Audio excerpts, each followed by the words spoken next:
તો આવી ફ્રેન્ડને ખોલવાની, આ પોનાવાતે ખોલીને ફિટ કરવાની, પછી આમાંથી પાણી નીકળે એ ઢારિયામાં જાય બરાબર. તો હેલો ફ્રેન્ડ્સ, આજે ખૂબ દિવસ થઈ ગયા છે બ્લોગ બનાવવા માટે બરાબર, બ્લોગ બનાવવાનો. તો આજે ભાઈ જવાનું છે પાણીવાળા માટે, તો ફ્રેન્ચ ખોલા જવાનું છે અને પાણીવાળાનું છે કારણ કે ઘઉંની જવાની કરી નાખી હતી અને ઘણા દિવસ થઈ ગયા તમારી સાથે વાતચીત નથી કરી. તો આજે પાણી વાળવાનું છે, હું જાઉં છું પોણો લેવા માટે કારણ કે ભાઈ પોણો લેવામાં જઈશું તો ફ્રેન્ચ વાગીશું તો પાણીવાળા છે બરાબર. તો જે પોણો માટે વિડીયોમાં બન્યા રહેજો, લાસ્ટ સુધી જોવાનો પ્રયત્ન કરજો. બ્લોગમાં તમને ખૂબ મજા આવશે બરાબર, તો વિડીયોમાં બન્યા રહેજો. તો ગાઈસ, આફ્ટર લોંગ ટાઈમ ઘણા દિવસ થઈ આપણે બ્લોગ અપલોડ નથી કર્યો બરાબર. તો એનું કારણ ભાઈ મેન હતું કે ભાઈ થોડા કામમાં ભરાઈ ગયો હતો બરાબર. તો આજે પછીથી નવા બ્લોગમાં ફરીથી તમારું ખૂબ ખૂબ સ્વાગત છે. તો આજે ઘરેથી નીકળ્યો હતો અને પછી ભાઈ ઘઉંની થોડી વાવણી કરવાની હતી, ઘઉં ફેરવાના હતા કારણ કે ભાઈ શિયાળાની ઋતુ ચાલુ થઈ ગઈ છે બરાબર. તો ભાઈ ખાવા માટે ઘઉં તો કરવા પડે ને, એટલા માટે આપણે ઘઉં ફેરવાના હતા. અને આપણે જે છે અત્યારે ભાઈ મોટર ચાલુ કરવા જાઉં છું કારણ કે ફ્રેન્ચ આપણા ખેતરના ખૂણામાં જ છે, એમાંથી પાણી આવે અને પાણી ભાઈ એ ઘઉંમાં વારે બને. તો ભાઈ હવે હું જાઉં છું પોણો લેવા માટે કારણ કે પોણો લેવા માટે પાણી વાળવા માટે ફ્રેન્ચ ખોલવી પડે, ફ્રેન્ચ ખોલવા માટે પોણો તો લેવા જવું પડે બરાબર. તો આપણે જઈએ છીએ ભાઈ ઘર માલિકની જોડે પોણો લેવા માટે. આપણે એક મિત્ર મળી ગયા હતા બરાબર, એમની સાથે વાતચીત કરી તો 5 મિનિટ જેવો ટાઈમ વેસ્ટ થઈ ગયો બરાબર. હવે ટાઈમ નથી બગાડતા, આપણે જઈએ છીએ ખેતર બાજુ કારણ કે ફટાફટ મારે જઈને દુકાને જવાનું છે બરાબર. કારણ કે ભાઈ ગયો છે બહાર ફરવા માટે પાગળ, તો દુકાન આજે મારે ખોલવાની છે.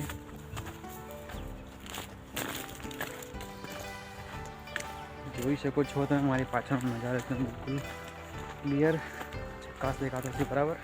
પેલો કેવડી મોટી મોટી તમાકુ છે ભાઈ, પેલો રહ્યો તમને દેખાતો છે ભાઈ પેલો બોર બરાબર. આપણે અહીંથી પાણી ચાલુ કરવાનું છે બરાબર. એટલે હો તું તો હેડી લે.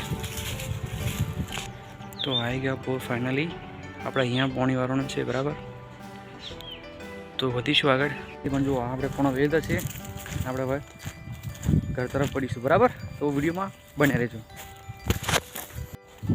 તો જોયેલો કે ખેતરનો આવો નજારો તમને જોવા નહીં મળ્યો ભાઈ પહેલાં કોઈ દિવસ, અને હું તમને બતાવું છું બરાબર.